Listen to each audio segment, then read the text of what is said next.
Choisissez un endroit tranquille, à l'extérieur ou à l'intérieur. Un espace de 2 mètres carrés est suffisant pour débuter. Portez un vêtement léger qui autorise des mouvements amples de l'ensemble du corps. Habillez-vous légèrement lorsque la température est douce ou chaude. Habillez-vous chaudement lorsque l'air est frais ou froid, mais veillez à ce que vos vêtements n'entravent pas vos mouvements.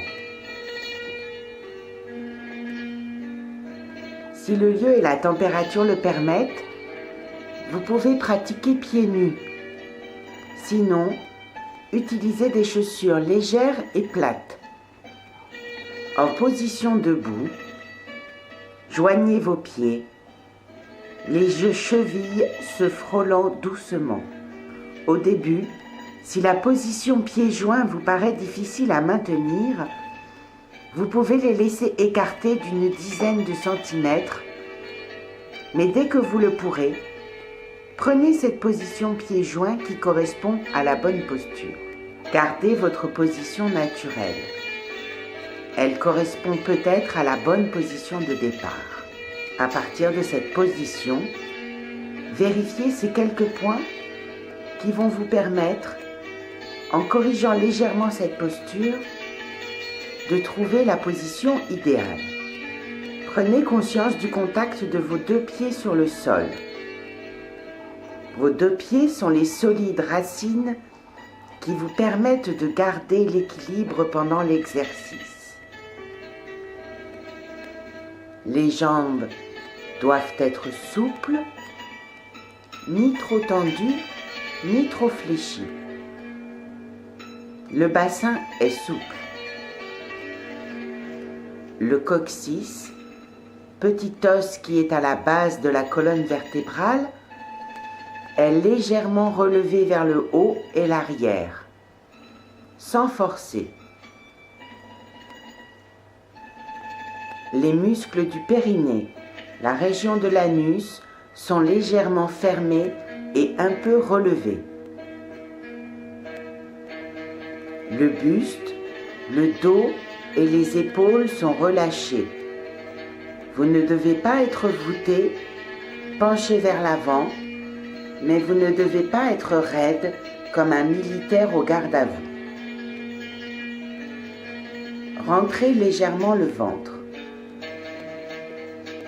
Imaginez que vous placez un œuf dans le creux de vos aisselles. Pour créer cette place imaginaire, vous avancez de quelques centimètres les 2 épaules et vous pliez légèrement les coudes. Vous devez coincer cet œuf imaginaire dans le creux de vos aisselles sans l'écraser. Les bras sont relâchés le long du corps. Rentrez légèrement le ventre. Imaginez un triangle formé par la base du cou et les 2 mamelons. Creusez légèrement ce triangle vers l'arrière. Un fil imaginaire suspend votre tête au firmament. Ce fil invisible tire le sommet de votre crâne vers le haut en faisant rentrer légèrement votre menton vers l'arrière.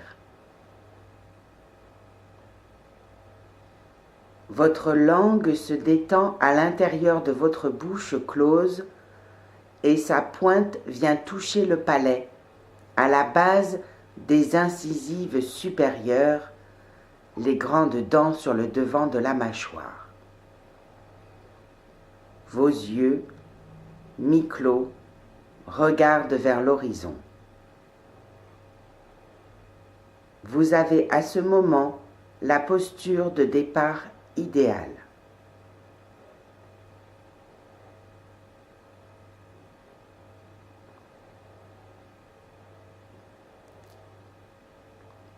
Vous allez bientôt découvrir que dans le Qigong, le physique et le mental sont intimement mélangés, à l'image du mélange de base yin et yang.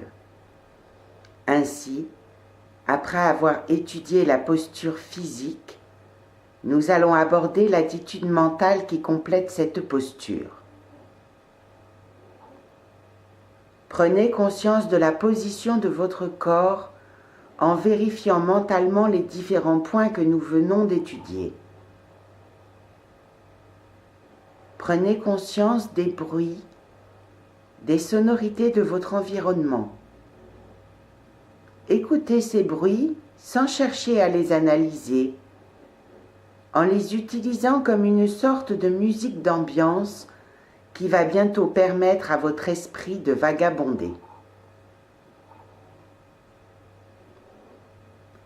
Bercé par ces bruits environnants, votre esprit va se tourner tout d'abord vers la terre qui vous supporte et vous allez ressentir l'enracinement de vos pieds au plus profond de cette terre.